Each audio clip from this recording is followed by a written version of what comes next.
Floor plan is one of the critical and important steps in physical design. Quality of a chip design implementation depends on how good is the floor plan.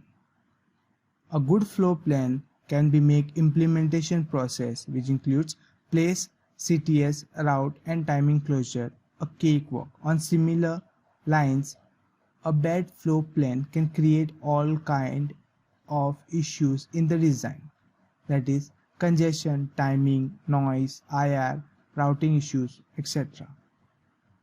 A bad floor plan will blow up the area, power, and affects reliability, life of the IC, and also it can increase overall IC cost, that is more efforts to closure and more VTs. Objectives of floor plan: minimize the area, minimize the timing, reduce the wire length, making routing easy, and reduce IR drop. Inputs of floor plan: technology file, netlist, STC, library files, and TLU plus file. Before starting with the floor plan, we have to do sanity checks, and which checks has to be done I have explained in the previous video. You can check it out.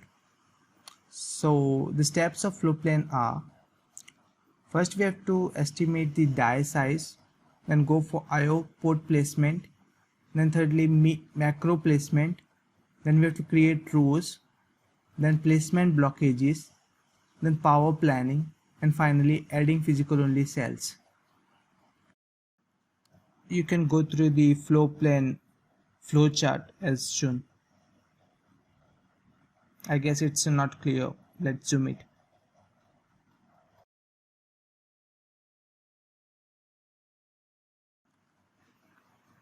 Types of floor plan techniques.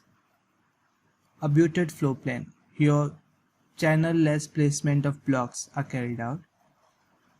Non-abutted floor plan, channel-based placement of blocks, and thirdly mix of both, partially abutted with some channels. Floor plan control parameters are aspect ratio and core utilization. Here aspect ratio is defined as the ratio of height to width of the chip. Aspect ratio defines the size and shape of the chip. If suppose AR is equal to 1, the shape of the chip will be in square shape. And if a aspect ratio is other than 1, then it signifies in a rectangular shape.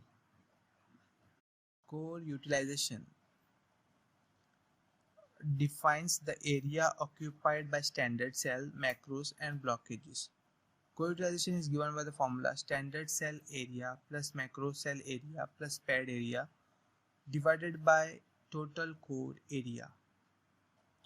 If core utilization of 0.8 here means 80% of the area is available for placement of cells, whereas 20% is left for routing. IO pin placement. IO pins are placed at the boundary of the chip. Pin placement is an important step in floor planning. The placement of IO pads depends on packaging. Also, pin placement can be done on timing, congestion, and utilization of the chip. To place IO pads, we use a script to place them.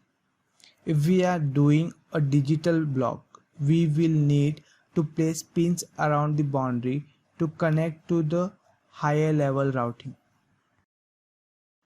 Macro placement. Macro placement is done based on connectivity information of macro to IO cells and macro to macro. Macro placement is very critical for congestion and timings. Macro placement should result in uniform standard cell area. To do macro placement, we require fly line analysis, data flow diagram, design module hierarchy analysis, and channel length calculations. Guidelines of macro placement. Use fly lines. If hard macros connect to IO, place them near to the respective IO. You have to keep spacing between the two macros. Provide a hello space around all sides of the macros. Keep placement blockages at the corner of macros. Leave space between macro and block boundary to allow buffers, inverters to be inserted and power rails. Macros that are communicating with pin port of core, place them near to the core boundary. Consider the power straps while placing macros. Avoid crisscross connection or macro placements to save the routing resources, congestion and other issues related to timing and placement of standard cells. Avoid notches while placing macros. Channel spacing between macros is calculated by the formula number of pins into pitch divided by number of total metal layers by 2, or number of pins into pitch by number of layers either horizontal or vertical. Lower technology, we don't use this formula, we go for CPP value. CPP meaning contact poly pitch. Suppose for a macro in below, example 10 nm, the CPP value is given 0.54 of one macro. Then the distance between two macro, spacing between two macros will be 0.54 plus 0.54, that will be 1.8, I guess. Fly lines. Macros are placed manually using fly lines. Fly lines are virtual connections between macro and macro to IO pads. Fly lines helps design to reduce the routing resources. There are two types of fly lines: macro to IO pin fly lines and macro to macro fly lines. Just go through the schematic how it is carried out.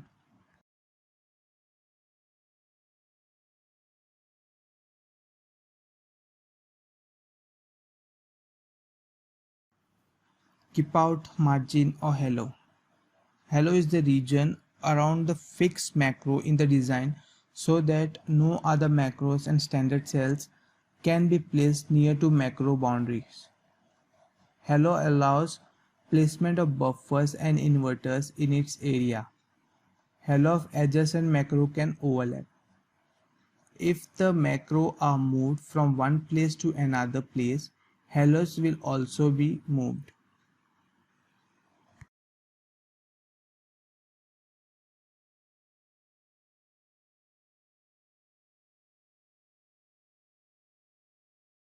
Blockages are applied to a specific location where placing of cells are blocked.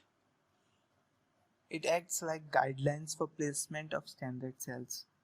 Blockages will not be guiding the tool to place the standard cells at some particular area, but it won't allow the tool to place the standard cells in the blocked area. There are three types of blockages, which are hard blockages, also known as standard cell blockages.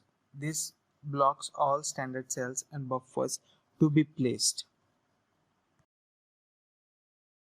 The second is soft blockage or non-buffer blockage. Here, only buffers can be placed and standard cells cannot be placed. The third one is partial blockage. Here, it specifies based on percentage level how much standard cells can be placed within the given area. Flow plan qualifications. There should not be any IO port shorts, or IO pad should not be placed in routing grid. All macros in placement grid. No macros should be overlapping. You have to check the PG connections for macro and pre-placed cells only. All the macros should be placed at the boundary. There should not be any notches. If unavoidable, proper blockages has to be added. We have to remove all unnecessary placement blockages and routing blockages which might be put during flow plan and pre-placing options. In flow plan, finally we place this physical only cells. This is placing the cells before asking the tool to place all the standard cells. There are few standard cells which need to be placed across the core area to meet the foundry requirements, which are end cap cells, tab cells, IO buffers, and spare cells. These all are pre-placed cells. Output of floor plan are IO port placed, cell row created, macro placement, final, core boundary and area, pin position, and floor plan depth.